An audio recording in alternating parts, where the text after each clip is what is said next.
영상을 보고 있는 당신, 혹 직장인이라면 한번 생각해봐. 나의 직장 상사는 총 몇 명일까? 세상에 많고 많은 직업이 있지만 직장 상사가 최대 몇백 명까지 늘어나는 직업이 있다면 어떨까? 여기도 상사, 저기도 상사. 나 다시 돌아갈래! 나 때는 말이야, 아침에 출근하면 청소도 하고 커피도 타고 별거 다 했어. 불과 몇 년 전까지만 해도 흔하디 흔한 일이었지만 이제는 많이 달라진 직장 문화 중 하나지. 그런데 아직도 상사가 시키는 일이라면 이게 내 업무인가 싶어도 해야 하는 직업이 있다는데 그게 뭔지 알아? 바로 공동주택 경비원이야. 보통 경비원이라고 하면 퇴직 이후 소일거리 정도로 생각하는 사람 많잖아. 그런데 실상은 엄청나대. 경비원은 하나인데 용역업체, 관리사무소, 입주자 대표회의뿐만 아니라 개별 입주민들도 사실상 직장 상사가 되어버리는 구조이기 때문이지. 또 감시 단속적 근로자로 구분되는 직업군이지만 실제 업무를 살펴보면 경비 업무 외에도 주차관리, 택배관리, 청소, 관리사무소 일반 업무 보조, 각종 민원 처리 등 수많은 일을 수행하는데 심지어 출근 시간에 인사를 시키거나 반려동물 배설물 치우는 것도 경비원의 업무라 생각하는 사람이 있다니까? 진짜 너무한 거 아니야? 공동주택 경비원들은 24시간 교대제로 일하는 경우가 많은데 그 중에는 노동시간, 휴게시간, 수면시간 등이 포함되어 있어. 하지만 시간이 명확히 구분되어 있지 않은 경우가 많다 보니 휴게시간에도 잡다한 업무가 내려와 제대로 된 휴식을 취할 수가 없지. 이 때문일까?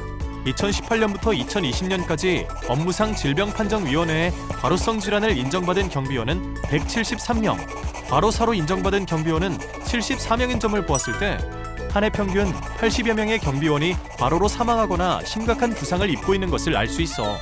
참다 못한 한 아파트 퇴직 경비원 30여 명은 지난 2018년에 입주자 대표회의를 상대로 임금 소송을 제기하기도 했는데 2심 재판부에서는 1심의 판결을 깨고 아파트 측이 총 7억 3,700여만 원을 지급하라며 퇴직 경비원들의 손을 들어주었지. 주된 내용은 이거야. 경비원의 휴게 시간은 총량만 정해져 있었을 뿐 구체적으로 정해진 바가 없었다. 피고와 주민들은 경비원의 업무 시간이 24시간 전부인 것처럼 간주해 업무 처리를 요구했을 것이다. 대법원은 경비원들이 오랜 시간 수많은 갑질 속에 고통받았을 것으로 판단한 거야. 그러면 여기서 깜짝 퀴즈! 다음 중 공동주택 경비원의 허용 업무는 무엇일까? 1번 입주자 개인 차량을 대리하여 주차한다. 2번 개별 세대에 온 택배를 해당 세대에 직접 전달한다. 3번 선거관리위원회 운영을 보조하거나 관리사무소 일반 업무를 보조한다. 정답은 땡땡! 모두 틀렸어. 공동주택 경비원의 업무 범위는 경비업법에 따라 시설 경비 외 공동주택 관리를 위한 것들이기 때문에 개별 세대의 업무를 직접 수행하거나 관리사무소 업무를 보조하는 것은 제한되어 있어. 국토교통부는 그동안 공동주택 경비원의 업무가 광범위하다는 점을 파악해 업무 범위를 명확하게 구분했는데 10월 21일부터 공동주택관리법 시행령 개정안을 시행해 이를 위반하는 경우 지자체의 시정명령을 거쳐 1,000만 원 이하의 과태료를 부과할 수 있도록 했지.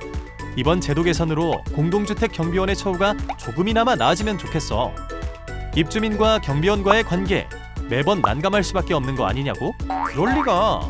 국토교통부는 2010년부터 매년 공동주택 우수관리단지를 선정해 국토교통부 장관상을 시상하고 있는데 그중 우수단지로 선정된 L아파트는 경비원과 미화원의 인권 존중을 관리 규약에 반영해 갑질 근절 캠페인을 열기도 했으며 B아파트는 경비원과 미화원을 대상으로 우수 직원을 표창하는 등 근로자와 입주민이 화합하는 모습을 보여주기도 했어.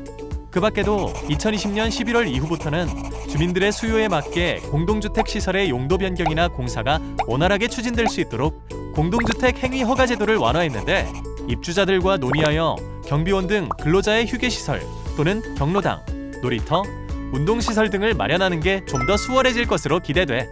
오랜 시간 묵묵히 꾸준히 일을 해왔을 공동주택 경비원들.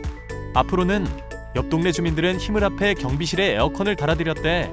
건설회사에서 노후한 경비실을 무상으로 리모델링해주는 착한 프로젝트를 진행한대. 등과 같은 따뜻한 이야기가 더 많이 들리길 바라며 존중과 배려로부터 시작하는 아름다운 지역상생 사회를 만들어보자고.